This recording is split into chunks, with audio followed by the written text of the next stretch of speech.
ఒక్కసారి నేను ఈ కార్యక్రమం ఎందుకు హాజరవ్వాల్సింది అని చెప్పాల్సి వచ్చింది కాబట్టి ఒక్కసారి క్లుప్తంగా చెప్తాను నా జీవిత చరిత్ర. ఫస్ట్ నేను నరసరావుపేట ప్రాంతంలో పెరిగాను. రావిపాడు అనే గ్రామంలో 1 నుంచి 5వ తరగతి వరకు ఒక కేథలిక్ స్కూల్లో చదివాను, క్రిస్టియన్ స్కూల్లో. 6 నుంచి 10వ తరగతి వరకు ఒక మున్సిపల్ హై స్కూల్లో చదివాను. అక్కడ నా ఫ్రెండ్స్ అందరూ కూడా ఎక్కువ మంది డిఫరెంట్ కమ్యూనిటీస్కి చెందినటువంటి వ్యక్తులు, వైశ్యులు కానీ ముస్లిమ్స్ కానీ. అదేవిధంగా ఎంసెట్లో ర్యాంక్ వచ్చిన తర్వాత హైదరాబాద్లో ఉస్మానియా మెడికల్ కాలేజీలో చదివాను. ఉస్మానియా మెడికల్ కాలేజీలో 85% లోకల్ వాళ్ళకి మాత్రమే వస్తుంది. అంటే 85% people Telangana people, 15% non local Andhra నుంచి వచ్చేవాళ్ళు.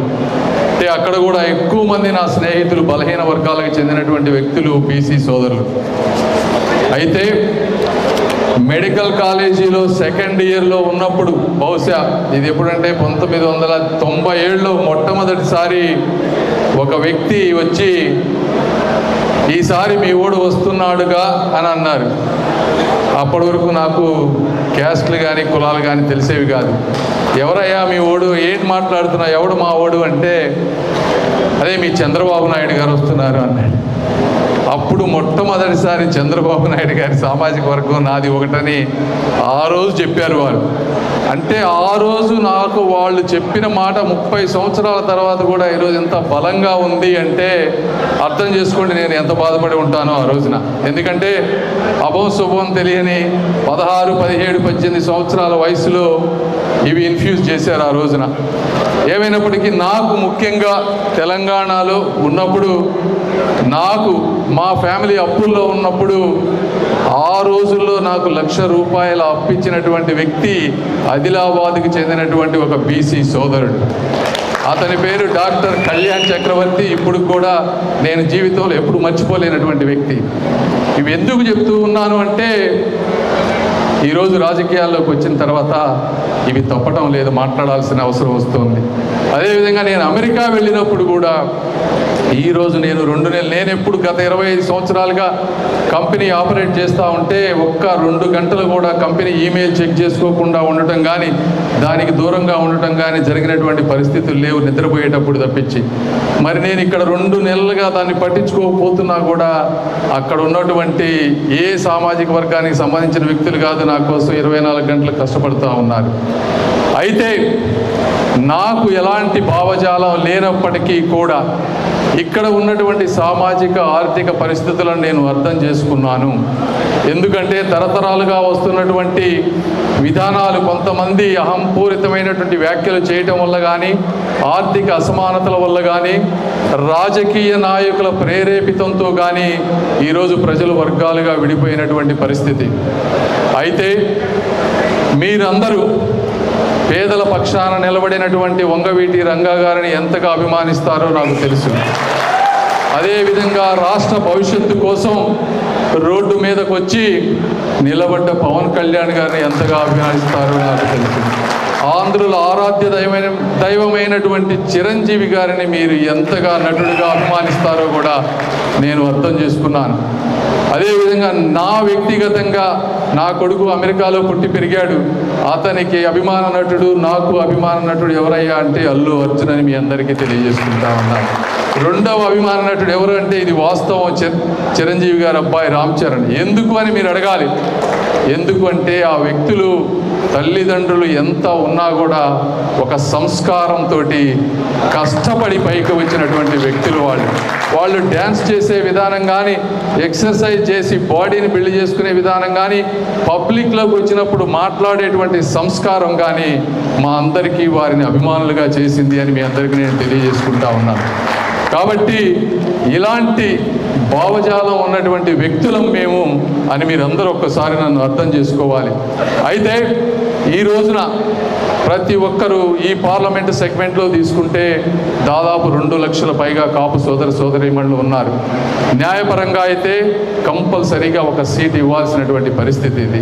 అయితే చంద్రబాబు నాయుడు గారు మాట్లాడినప్పుడు వారు చెప్పింది ఏంటి అంటే మన 30 సీట్లలో జనసేన, బీజేపీ వాళ్ళ పొత్తులు పోవటం వల్ల కానీ, రాష్ట్రం మొత్తాన్ని ఒక యూనిట్గా తీసుకోవటం వల్ల కానీ ఈ పర్టికులర్ ప్రాంతంలో అన్యాయం జరిగినటువంటి వాస్తవం. అని ఆయన ఒప్పుకున్నారు. నేను ఇది జరిగిన వెంటనే కాపు సోదరులందరినీ నేను తీసుకుని వెళ్ళాను చంద్రబాబు నాయుడు గారికి. నేను అందరికీ బాబు గారిని అడిగింది ఏంటంటే, ఎమ్మెల్యే స్థాయి పదవులు రేపు నామినేటెడ్ పోస్టు వచ్చిన తర్వాత, గవర్నమెంట్ వచ్చిన తర్వాత మొదటి 100 రోజుల్లో కనీసం 2 ఇవ్వాలి అని చెప్పి వాళ్ళందరి ముందే నేను విజ్ఞప్తి చేసిన మాట వాస్తవం. అది జరిగేటట్టు చూసే బాధ్యత కూడా నాది అని మీ అందరికీ నేను తెలియజేసుకుంటా ఉన్నాను. ఇవే కాకుండా ఇంకెక్కడ అవకాశం ఉన్నా కూడా చేసే బాధ్యత నాది. ఇంకొకటి, మీరు కాపు సోదరులు ఉన్నా లేకపోయినా సరే వీరందరూ కూడా మిమ్మల్ని రిప్రజెంట్ చేస్తారు. నేను అనునిత్యం మీ అందుబాటులో ఉంటాను. 10 మందికి ఉపయోగపడేటువంటి పని మీరు ఎవరు తీసుకువచ్చినా సరే దాన్ని చేయడంలో ఎటువంటి వెనక అనేది ఉండదు అనేది మీరు అందరూ గుర్తు చేసుకోవాలి. వ్యక్తిగత ప్రయోజనాలైనా సరే అవి ధర్మం, నీతి, నిజాయితీ ఉండి వేరే వాళ్ళకి ఇబ్బంది పడనంత వరకు వాటిని చేయడానికి కూడా వెనకాడను. కానీ 10 మందికి ఉపయోగపడే పని ఏ పైనైనా సరే దాన్ని తప్పకుండా నా శాయశక్తిలో, నా శక్తి మేరకు మీ అందరికీ చేస్తానని మనవి చేసుకుంటా ఉన్నాను. ఇంకొక విషయం మీరు అందరూ మాట్లాడారు, ఈ రోజున జనసేన కొంతమంది సమన్వయం లోపించింది అని. ఇది వాస్తవం కూడా కొన్ని ప్రాంతాల్లో. ఎందుకంటే సమన్వయం అనేది చాలా లెవెల్స్లో ఉంది. 10 సంవత్సరాలుగా పవన్ కళ్యాణ్ గారి పార్టీ గురించి ఎంతోమంది కష్టపడ్డ మాట వాస్తవం. అయితే ఇది ఎమ్మెల్యే స్థాయి, మండల అధ్యక్షుల స్థాయి, ఎంపీటీ అన్ని రకాలుగా బూత్ లెవెల్ వరకు 2 ప్రధాన పార్టీలు ఉన్నాయి. కాబట్టి ప్రతి ఒక్కరిని మేము ఎన్ని చెప్పినా కూడా లోకల్గా ఉండేటువంటి విషయాల్లో కొంత సమన్వయం లోపించినప్పటికీ కూడా మీరు దయచేసి అర్థం చేసుకోవాలి. రాష్ట్ర భవిష్యత్తు గురించి మనం ముందుకు వెళ్తున్నాం. అవన్నీ కూడా మేము కూడా కంట్రోల్ చేయలేనటువంటి పరిస్థితి. ఎందుకంటే నేను కొత్తగా వచ్చాను, ఈ రోజున మాధవి గారు కొత్తగా వచ్చారు. మాకు మా పార్టీలో తెలుగుదేశంలో ఉన్న వాళ్ళని తెలుసుకోవడానికే నాకు చాలా సమయం పడుతుంది, పబ్లిక్ వెళ్ళాల్సిన పరిస్థితి. కాబట్టి కొన్ని చోట్ల మేము అంత డెప్త్కి వెళ్ళలేకపోయినా కూడా మీరు మంచి మనసుతో అర్థం చేసుకొని తప్పులేమన్నా ఉన్నా కూడా ఇక్కడే ఉంటాను కాబట్టి మీరు తర్వాత రండి, ఎలక్షన్ ముందు కానీ తర్వాత కానీ సాధ్యమైనంత వరకు దాన్ని రెక్టిఫై చేయడానికి నేను ట్రై చేస్తానని మీ అందరికీ తెలియజేసుకుంటా ఉన్నాను. ఇప్పుడు ఇంకొకళ్ళు అన్నారు, మీరు ఇందాక అభద్రతావాదం కాదమ్మా, నాకు తెలుసు, నా దగ్గర డేటా ఉంది, మోర్ దాన్ 80% కాపు సోదరులందరూ కూటమికి ఓటైపోతున్నారు.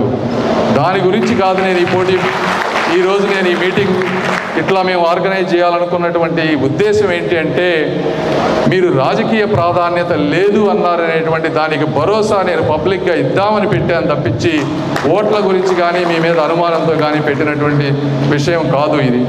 అదేవిధంగా ఒక్కటి మీరు గుర్తుపెట్టుకోవాలి, జగన్మోహన్ రెడ్డి గారు, ఇది రాజకీయం అంటే సభ కాబట్టి రాజకీయాలు ఎక్కువ మాట్లాడను నేను.